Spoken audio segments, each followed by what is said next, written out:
You feeling lucky, man? Paul, fantastic member of the MetaFam, old school member of the MetaFam, has been around for quite a long time. Rumor has it, Paul has himself quite the medley of Cryptid Nation base set Kickstarter boxes. Paul, if you ever want to let one of those go, I'd be happy to take one off your hands.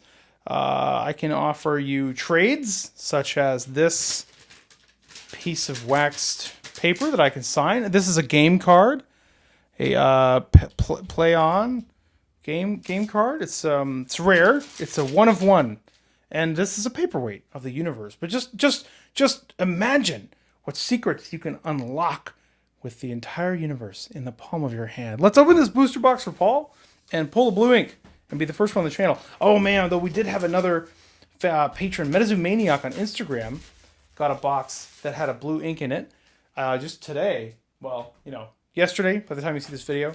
So that'll make the second person that I know of that's in the Patreon that got a blue ink. So that is super cool to see. But we still would really like to pull one on here. So Paul, let's have you be the first. What do you think, my man? That'd be okay? The packs are attacking. Cool, man. And then we're just doing one box today, so it should be a nice leisurely experience as we just crush through this. So what's going to be... We haven't seen any hints yet of what the secret rare is in Wilderness, but there must be one, right? There has to be one. There's going to be... I bet it's going to be awesome. I assume it's going to be awesome. There's a lot to pick from. There's dragons, there's Bigfoot, beasties, ridiculousness. Nice. Starting off with a Quetzalcoatlus, fantastic card. That's cool. Reverse Hollow Quetzal, love that thing. I guess at some point when the mood strikes us, Paul, we will open your box top hair and see what we can find. Kentucky Hellhound, Reverse Hollow. So we are still counting. We expect an average of 12 Reverse Hollows. I've seen as low as like 6. Personally, I'm sure someone out there has gotten less. Reserve list Orphact Forest Gods Amber. Very nice, Paul. I've seen as many as 16, 17, 18, 20. I mean, you just don't know how the boxes are going to go, but they really do seem to be averaging approximately 12, which is exactly where they're supposed to be. Full Hollow Hodag, ladies and gentlemen. Perfect. Since that's pack art, people like the Hodag, we're going to put it up top. I recently submitted a couple of Hodags to PSA. Actually, I didn't end up making a video of this other submission, but I'll show you when it comes back if you guys want to see another PSA return. This is a huge one. It's like 60 something cards actually. So, because they lowered the price, and now there's all this reserve list stuff, and I don't know. I sent in a bunch that I've been kind of sitting on, so we'll see. Bat Squatch. Okay, hitting a little RH vein. That's okay, Paul. We still like the RHs, my man. We still like them. How about a Chibi Quetzal? How about a nice hide behind, a reach around, a shock aura, and a black hole shard? Reserve list Aurafact Reverse Hollow. Yeah, we'll see. We'll see what PSA does. I did have an interesting idea, though, when I was pulling those cards out for PSA. I rejected several of them that were at my final stage of like appraisal, because I do like multiple stages of PSA appraisal so that I don't send in cards that aren't going to get 10s. I really try. And I rejected a few more, and I thought, well, that would make a good video. A cards that I rejected from sending to PSA would be actually a nice video. I have a little stack of those set aside, and we'll do a video about that around the time that the return comes back to see if I have any idea what I'm talking about, because maybe I don't. But we'll see. The proof is in the pudding. Beautiful. Full Hollow Reserve List Eternal Snowflake Aurafact Paul. That is a gorgeous hit. I think we'll just go ahead and put the reserve list, right? So we'll put Aurafact in the King Seat, because they're never going to print them again. They're never going to print them again. I imagine you'll be able to get those for so cheap over the course of the next year, because there's a fair amount of Cryptid Nation second edition floating around. There's a fair amount. It's not a first edition. People seem to be in the chats and the discords. People are buying up those first editions. They're going for those first editions. Beautiful. Holy gem. Very nice. They're going for those. So, Cryptid Nation old news, but still an absolutely wonderful set.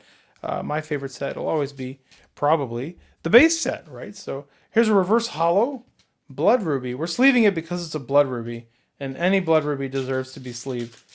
It is known. So there you go, Paul. Paul, you have 4. So you need to be a totally average human being right now. Paul, you have to hit, what, 8 more full hollows? And you have to give us a reason to open your box talker at some point. Oh, you're doubling up on... You know, I love this card. I just love the way blue prints in MetaZoo. These artifacts are so powerful. 0 cost, 50 life point artifacts that you can fatigue, which means you turn sideways to activate the ability of the card at any time to generate 2 Frost Aura. Very, very nice. But you get a lot of artifacts. You get a lot of artifacts and products. In part because there's 10 of them, and all 10 came in the base set. Just think about that for a moment. Like, you know, like if there were only 5 artifacts, like in Magic, if you look at the box, there's only 5 colors in Magic. Beautiful, awesome, obnoxious, like Ghost Train. Dude, your box is turning actually pretty fire. You have Pack Art, you have Ghost Train, a bonus Lizard Man, 3 artifacts. I like where this is going. Should we let's open the box hopper, follow the Ghost Train. All right, man. Good luck. Good luck. Yeah, you get a lot of artifacts just because there's 10 of them. There's 10 variants of artifacts. I mean, just think, if there were 10 different Mothmen, you'd be pulling an insane number of Mothmen. And so it just feels like artifacts are everywhere because there's 10 of them. Paul, good luck. Good luck, friend Paul. Okay, a beautiful lightning storm. That's nice. Very nice. Holographic Terra lightning storm. We're going to sleeve that, and we're going to put it off to the side and carry on the hunt for the Mothman. Yeah, if there were 10 different variants of Mothman, you'd be seeing Mothman all day, you know? So sometimes I feel like I've been pulling artifacts all day, and then I look and like I have no blood rubies, you know? Or like if you're thinking about the actual individual cards you need, it's still just as hard to get as anything else. But, you know, I have piles of artifacts. I mean, it's going to be a while before these second edition ones, like Moon or anything, but, you know, they're never going to print it again. Bookmark has to be on a hit list. You know, I have this idea that some of the cards that have insane draw power, like Bookmark and Growth, are probably headed for a reserve list at some point. But right now they want to keep it in to keep the tempo of the game up. Until they kind of develop the card pool a little bit more and develop the different cards and the different war types, and that is when they'll get rid of Bookmark, just in my opinion, because every single deck ever will always play Bookmark, and at some point they're going to run stats on that, and they're going to be like, oh, 100% of decks play Bookmark, and then Bookmark is going to go away. It's going to happen someday. I'm calling it. You wait for it. Now, Growth is just because Growth draws 5 cards. For 2. For 2 aura, you draw 5 cards. It's wild. It's limited to 1 per spellbook, though. But just think about that. 5 cards with no downside. Like nothing. No downside. You just pay 2 and you draw 5. So you can just empty the chamber on somebody. And then you're like, Growth. Then you just regrow your whole hand. It's insane. It is an insanely powerful card. I mean, it's an Ancestral Recall. But it costs 1 more. What? It costs 2. So it costs 1 more, but you draw 2 more cards. It's just insane. Growth is insane. Lightning Glass. Reserve list full holo, but Growth is not on the reserve list. So, you know what? You never know. I mean, it could show up as, maybe it'll be like a springtime promo. I mean, yeah, who knows? It could get reprinted to high heaven. You never know. Or maybe they're trying to like have a game where people are just drawing huge numbers of cards all the time.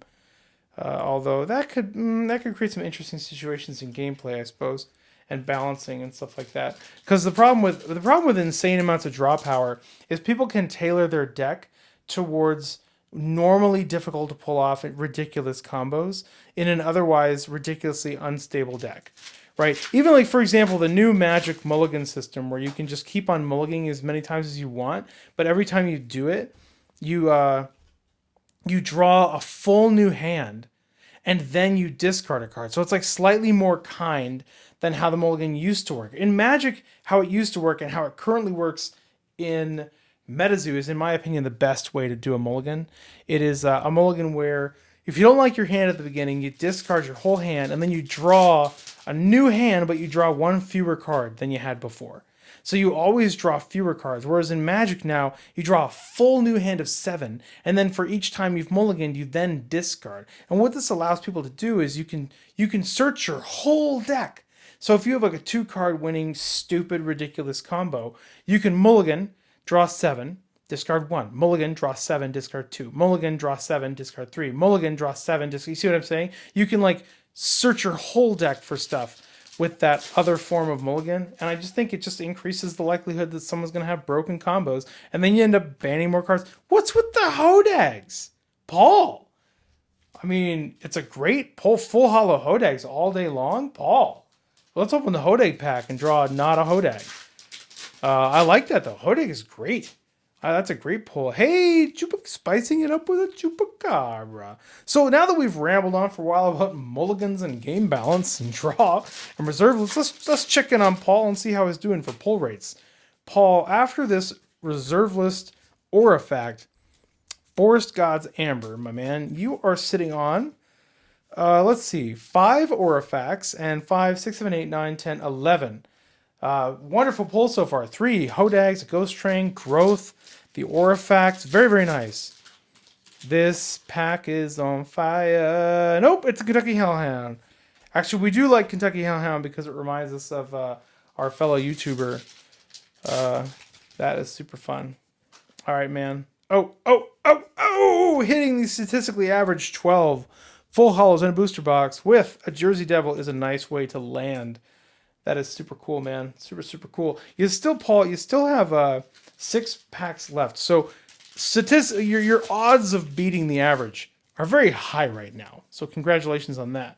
With a Chibi Mothman, that's a nice one. If you're not going to get a full hollow, you want to get those Chibis because they take us to paradise in gameplay. And a Chaos Crystal. Cool, man. We're still not seeing insane amounts of Mothman. You guys if you were here for first edition, you know what I'm talking about. You know what I'm talking about. I guess we should pull him out because he's a Chaos Crystal. Right? He's a reserve list Chaos Crystal, nonetheless. So that is super cool. Ghost Deer. You know, some people say, I've heard this comment by just a couple people, not very many. Some people say they made a reserve list. The cards aren't going to be worth anything because it's not organic, right? That's the catchphrase to say that creating a reserve list to produce scarcity or whatever over time, it's not organic. And so these cards won't be worth anything. I've heard people say that. But you realize, like, when Magic made its reserve list, there was a day when it was the first day. You realize that, right? That there was a day when it wasn't 20 years old or whatever. There was a day when it was the very first day of the reserve list, right? And you realize, like, at that time, there was probably some guy who's like, it's not going to matter about card values because, you know, Saturn is next to Jupiter and I had a cheese sandwich for breakfast and therefore I'm going to opine. Except back then they had to opine on, like, America Online. so nobody heard it. Hey, oh, the good old days.